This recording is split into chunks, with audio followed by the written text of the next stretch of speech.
No ja som už opäť šťastná, pretože tu máme nielen ľudskú, ale aj zvieraciu spoločnosť. A toto je dokonca návšteva až z Havany. Ahoj, aj ty si tu tretie bábätko. Havanský bišon, to je plemeno, ktoré nám prišli predstaviť tieto dve milé dámy, chovateľky. Sú to pani Adrianka Benžová, majiteľka Fenky a šteniatok. Dobré Janko. A pani Elenka Šrolová, majiteľka psíka, hrdého ocinka týchto troch nádherných tvorov. Tak vidíme, že sú to rozkošné, bytové, takzvané gaučíkové plemená. Asi nie veľmi na dvor však. Určite nie, pretože majú takú jemnúčku srsť a viete si predstaviť, ako by vyzerali po 10 minútach po blatovej tráve. Ale zase teraz na jeseň by to listie dobre pozametali, nie? Áno, zametali, veľmi dobre. Takí malí zametači ste vy? Ale ste nádherní a dokonca majú taký ten kubánsky pôvod, tak nám trošičku povedzte niečo o tomto plemene. No, hovorí sa, že vlastne to plemeno sa rozvinulo na Kube, hoci pravdepodobne bolo dovezené na Kubu zo Španielska alebo z Karibiku sa hovorí. No ale po revolúcii, keď teda prišiel Castro, tak boli trošku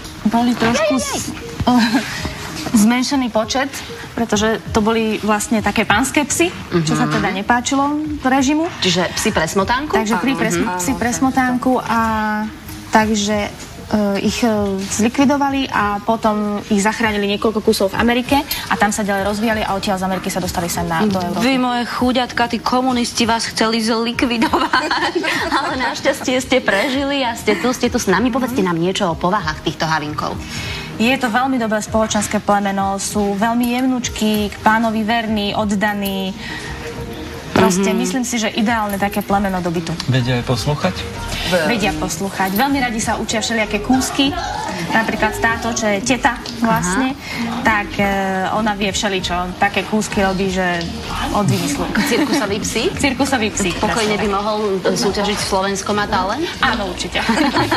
Tak škoda, že ste sa neprihlásili. My ich teraz sledujeme vo vašom domácom prostredí. No sú naozaj nádherní. Maminky, predpokladám, sú veľmi starostlivé a nielen maminka, ale aj ich teta sa o nich perfektne stará. Takže oni vlastne majú maminky dve. A pozerám, že majú aj rôzne krásne farby. Áno, oni môžu mať širokú škálu farieb. To znamená od tej bielej, smotanovej, striebornej, bežovej, tmavo-hnedej až po čiernu. No a tak sa stane, že je to síce zriedkavé, ale sú aj takéto sfarbenie psov, čierno-bielých, no a úspešne sú dvaja takí. A ináč sú krásni, neviem, či to vidíte, ale oni sú aj veľmi vnímaví, úplne počúvajú, o čom tu rozprávame, ako keby si uvedomovali, že je to o nich. Áno. Treba sa nejako špeciálne starať o tú ich srstičku? No, ak chce človek s nimi chodiť na výstavu, sú samozrejme výstavní, tak treba vyčesávať srstičku pravidelne. A ak teda človek nechce s nimi chodiť na výstavu, dajú sa ostrihať, ako tieto naše dve Fenky, teda mamina kvôli tomu, že mala šteniatka a táto, že teda nerada chodí na výstavy. Takže sme ich dali ostrihať a v tom prípade tá údržba je naozaj minimálna. Tak ešte raz si povedzme, ešte raz ich trošku pochválme, čo ich tak najviac, aké dobré vlastnosti charakterizujú a prípadne majú aj vôbec nejakú zlú vlastnosť? Asi nie však.